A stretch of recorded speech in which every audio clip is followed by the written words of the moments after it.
जय श्री कृष्णा सभी भक्तजनों को। श्री लक्ष्मीपति नारायण की कृपा सदा सदा हम सभी पर बनी रहे। सदा विष्णु भगवान का आशीर्वाद हम सबको मिलता रहे। आज हम कार्तिक मास महात्म्य कथा अध्याय 15 सुनेंगे। तो बोलो विष्णु भगवान की जय। राजा पृथु ने नारद जी से पूछा, हे मुनि श्रेष्ठ, तब दैत्य ने क्या कहा, वह सब मुझे विस्तार से सुनाइए।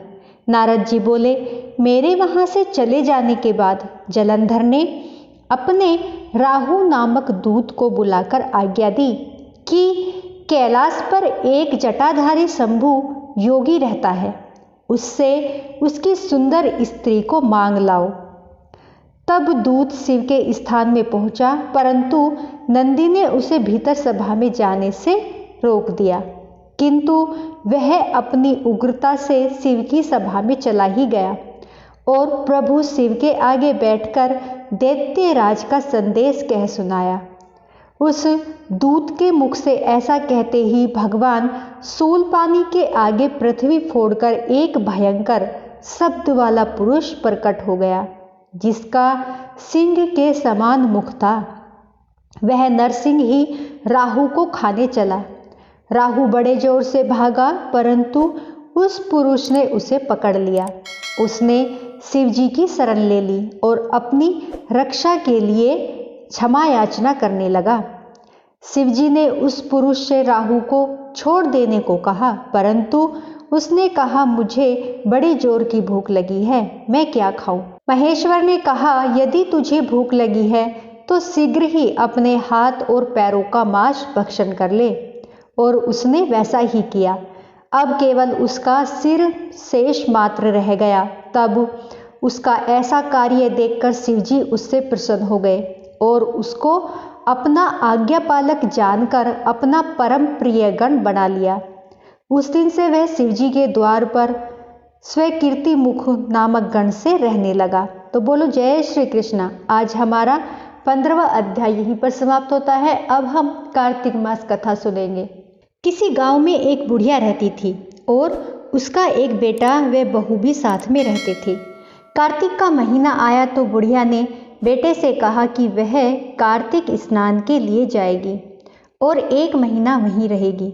यह सुन उसके बेटे ने अपनी पत्नी से कहा कि माँ के लिए 30 लड्डू बनाकर दे दो ताकि वह पूजा पाठ कर कुछ खा सके।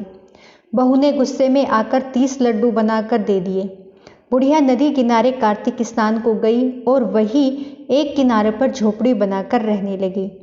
बुढ़िया रोज सवेरे उठकर स्नान करती और जैसे ही एक लड्डू निकालकर खाने लगती तो हनुमान जी बंदर के रूप में आते, तो बुढ़िया वह लड्डू खुशी से बंदर को दे देती।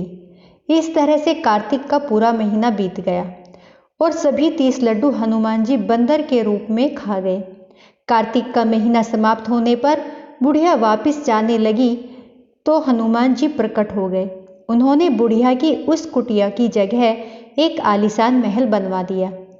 बुढ़िया को पूरा महल धन दौलत से भर गया। उसकी काया निरोगी हो गई। अन्न के भंडार से महल भर गया।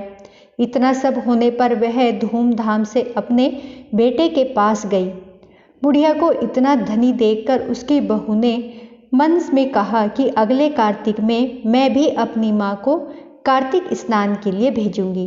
और अगले कार्तिक आने पर उसने अपनी माँ को कार्तिक स्नान के लिए कहा।